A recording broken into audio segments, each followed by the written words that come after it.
Uma kwenzeka ungumntwana kaNkulunkulu osindisiwe owamkhetha uKristu ukuthi abe inkosi nomsindisi, uma lapho kwakho noma lapho ekhaya kini noma ikephi lapho uhlala khona, uma unanasi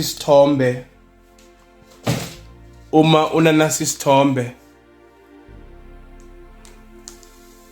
asishiseni le ithombe bazalwane. Uma usindisiwe, lesi sithombe sishise lesi sithombe. Okokuqala nje bazalwane, this man is not Jesus Christ. This is not the image of Jesus Christ. Akuyena lona Yoshua, akuyena Jesu Kristu lona bazalwane. Ithombe nje siyigcinele zona emakhaya, kodwa ke asingene ezwini likaNkulunkulu. Uma sifunda incwadi lapha kaExodus chapter 20 lapha ku verse 3 lithi izwi likaNkulunkulu, ningabi nabanye onkulunkulu ngaphandle kwami. Phela onkulunkuluwana iBhayibheli lisuke lisho nakho, ngoba le ithombe siyigcinele lamakhaya yizo esiziqabuzako, sikholela ukuthi ngizo ezizilethela inhlanhla lakhaya. Uma siphuma emisebenzini yizona esiziqabuza ngoba sikholela ukuthi le ithombe zinamandla lezi. Uma usindisiwe umntwana kaNkulunkulu, lesi sithombe sayishisa ngegama lika Jesu.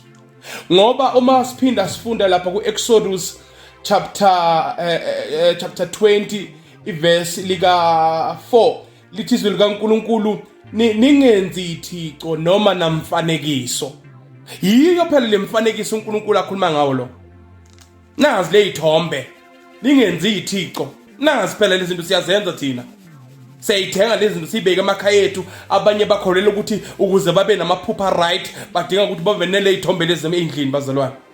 Nazi. Ningazenzeli izithixo namfanekiso. Nayi imfanekiso phela, umfanekiso isithombe. Nazi ithombe. Nazi. Okusho ukuthi ngamanye amagama bazalwane, lesi sithombe asihlangane nendawo na Jesu, lesi sithombe asihlangane nendawo na Yeshua bazalwane. Akukho okumlinka kuJesu nalesi sithombe, akukho okumlinka kuJesu neziphambane sifake ezintanyeni bazalwane. Uma nje sifakile le ithombe emakhaya wethu ngoba kubukeka kungconywana, kuzwakala kunomoya omuhle ukuthi la khaya kunabantu abakholwa, kubonakala ngezithombe, ukuthi ekhaya kuyakholwa bazalwane akubonakali ngezithombe, kubonakala ngenkambo yasekhaya, hayi ithombe.